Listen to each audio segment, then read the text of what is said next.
પાટીદાર સમાજની 17 વર્ષીય સગીરાનું અપહરણ થયાને 35 થી 36 દિવસ વીતી ગયા છતાં પોલીસ દ્વારા કોઈ ઠોસ કાર્યવાહી ન થતાં સુરતમાં ભારે રોષ ફાટી નીકળ્યો છે। આ મામલે પાટીદાર યુવાનો અને સમાજના આગેવાનોએ સરથાણા પોલીસ સ્ટેશનનો ઘેરાવ કરી પોલીસ સામે ઉગ્ર વિરોધ પણ નોંધાવ્યો છે। આ મુદ્દે પોલીસનું શું કહેવું છે અને સમાજના અગ્રણીઓનું શું કહેવું છે, આવો સાંભળીએ। મારી ફરજમાં જ આવે છે। હવે હું વિશેષ કામ કરતો હોય તમારા માટે એવું કંઈ નથી। અમે સતત પ્રયત્ન કરીએ છીએ, પણ મને એવું લાગે છે થોડો આરોપી જો એલર્ટ છે કે નથી કંઈ ભૂલ કરતો। આ તો એવું છે પોલીસ ખાતા, કોઈ કંઈક ભૂલ કરે અમે એની સુધી પહોંચી શકીએ। બીજું તો અમારી પાસે કંઈ એવું યંત્ર નથી। જે ટેકનોલોજી વાઇઝ અમે જે ઉપયોગ કરવાનો થાય છે તમામ ઉપયોગ કરી ચૂક્યા છીએ। તમને લોકોને જો ગામના છો, ગામનો જ બનાવ છે, તમે જાણો છો ગામનો એક છોકરો છે, તમને પણ ક્યાંય પણ ભાળ મળતી છે આમાંથી આવું છે તો અમે તમારું સાંભળીને એ બાજુ દિશામાં તપાસ, પોરબંદર તપાસ કરી, ખ્યાલ છે ને તમને? એક કોલ ખાલી એનો એ આરોપીએ એક માછીમાર હતો જે દરિયામાં માછીમારી ખેડે છે। એ છોકરો બસ સ્ટેન્ડે એને ભાઈને મૂકવા ગયો પોરબંદર, જાફરાબાદનો છોકરો હતો। આ આરોપી છે પોરબંદર બસ સ્ટેન્ડે બેઠો તો અહીંયાથી એને એવું કીધું ઓલાને, માછીમારના છોકરાને, કે ભાઈ મારો મોબાઈલ બંધ થઈ ગયો છે, તમને કોલ કરવા દો। તો એને એક કોલ કર્યો ભાવનગર, તો આપણે એક કોલના આધારે જાફરાબાદ તપાસ કરાવી, એને પછી જે માછીમારને પાછો મોબાઈલ આપી દીધો। એટલે આપણને એવું કે પછી એ માછીમારે જાફરાબાદ ફોન કર્યો છે, જાફરાબાદનો છે। એટલે આપણે જાફરાબાદે તપાસ કરાવી, પોરબંદર તપાસ કરાવી અને ભાવનગર તપાસ કરી એક કોલના આધારે। પછી જ્યાં સુધી ફોનનો ઉપયોગ એ કરતો નથી એટલે આપણને માહિતી નથી મળતી। પોલીસ આમાં એલર્ટ જ છે અને મારી જવાબદારી જ છે। અમે જવાબદારીથી ભાગીએ છીએ કે એવું કાંઈ નથી, પણ નથી મેળ પડતો એટલે હજી સુધી છોકરીને અમે શોધી નથી શક્યા। હજી અમે બેસ્ટ પ્રયત્ન અમારો ચાલુ જ છે। હાલમાં અત્યારે અમારે 4 જણાની ટીમ ક્યાં છે હું જાહેર નથી કરતો, અમે ત્યાં ગમે આ તપાસમાં જ છીએ, અમારી ટીમ બહાર જ છે।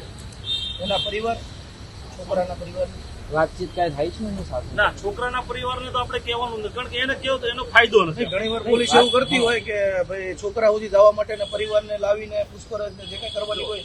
જય સરદાર। 17 વર્ષની પાટીદારની દીકરી સરથાણા પોલીસ સ્ટેશન હદ વિસ્તારમાંથી ગુમ થાય છે, અપહરણ થાય છે। એ સંદર્ભે પાટીદાર સેવા સંઘ દ્વારા ગઈકાલે યોગી ચોક વિસ્તારની અંદર મિટિંગ બોલાવી હતી। એ મિટિંગમાં સર્વાનુમતે એવું નક્કી કરવામાં આવ્યું કે આપણે પીઆઈ સાહેબ પાસે અથવા તો જવાબદાર અધિકારી પાસે જવાબ લેવા જઈએ ને જવાબ લેવા ગયા ત્યારે ફરી પાછું જે પ્રમાણે 35 દિવસથી દીકરી ગુમ છે અને રોજબરોજ પરિવાર દ્વારા પરિવારને જે આશ્વાસન આપવામાં આવતું હતું કે 12 કલાક, 24 કલાક, 36 કલાક, 48 કલાકમાં અમે દીકરીને હાજર કરી દઈશું અને સહી સલામત અમે દીકરીને લાવી દઈશું, પરંતુ 35 દિવસ સુધી જ્યારે કોઈ પરિણામ નથી મળતું ત્યારે સમાજ એકત્રિત થઈ, પાટીદાર સમાજના યુવાનો એકત્રિત થઈ અને પરિવારજનો સાથે પોલીસ સ્ટેશન પહોંચ્યા હતા। અને પોલીસ સ્ટેશનમાં એ જવાબદાર અધિકારી પાસે ફરી જવાબ માંગતા અધિકારીએ ફરી પાછા 2 દિવસનો સમય માંગ્યો હતો। ત્યારે પાટીદાર સમાજના યુવાન આગેવાન તરીકે યુવાનોની ને આગેવાનોની એક જ માંગ છે કે આ દીકરી 35 દિવસથી ક્યાં છે, કેવી રીતે રહે છે, કોની સાથે રહે છે એ જાણ નથી ને તાત્કાલિક ધોરણે આ દીકરીની પરિવાર સાથે મુલાકાત થાય ને દીકરી સહી સલામત હાજર થાય। આ સંજોગોમાં જ્યારે આ આરોપી 35 દિવસ પહેલાં જ્યારે ઉઠાવીને લઈ જાય છે, દીકરીનું અપહરણ કરે છે, ત્યારે પરિવારજનો દ્વારા અલગ અલગ પ્રકારે અલગ અલગ સ્ત્રોતોથી અલગ અલગ જગ્યાએથી લોકેશનો જવાબદાર અધિકારીઓને આપ્યા હતા।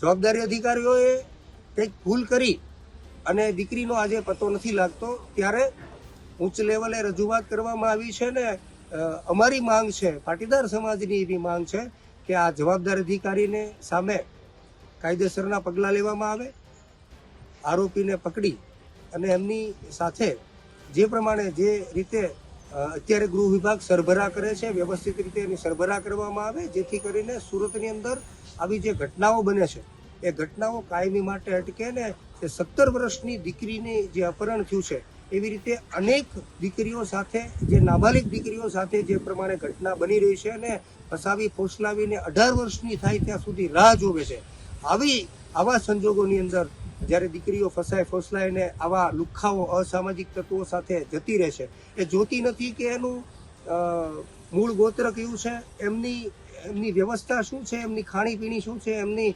રહેણીકેણી કેવી છે. જ્યારે આ આરોપી 2 સંતાનોનો બાપ હોય, જ્યારે એમના હિન્દુ સંસ્કૃતિ મુજબ લગ્ન થઈ ગયા હોય, તેમ છતાંય આવી છોકરીઓને ફસાવી, ફોસલાવી અને ભગાડી જતા હોય, ત્યારે ગૃહ વિભાગને મારી વિનંતી છે કે આવા સંજોગોમાં આવા લુખ્ખાઓને વ્યવસ્થિત રીતે સરભરા કરવામાં આવે. અને આ આરોપીએ અગાઉ એમની પત્ની દ્વારા જાણવામાં આવ્યું છે કે આ આરોપીએ અગાઉ 2 થી 3 દીકરીઓને ફસાવી અને ભગાડી જવાનું કામ કર્યું હતું. ત્યારે કોર્ટના માધ્યમથી સરળતાથી આ લુખ્ખો છૂટી જતો હોય, એટલે વ્યવસ્થિત રીતે કોર્ટના માધ્યમથી પણ ન છૂટે અને લાંબા સમય સુધી એને જેલ પડે એવી વ્યવસ્થા કરવામાં આવે અને જવાબદાર અધિકારીઓ સામે પગલાં લેવામાં આવે એવી અમારી માંગ છે. જય સરદાર.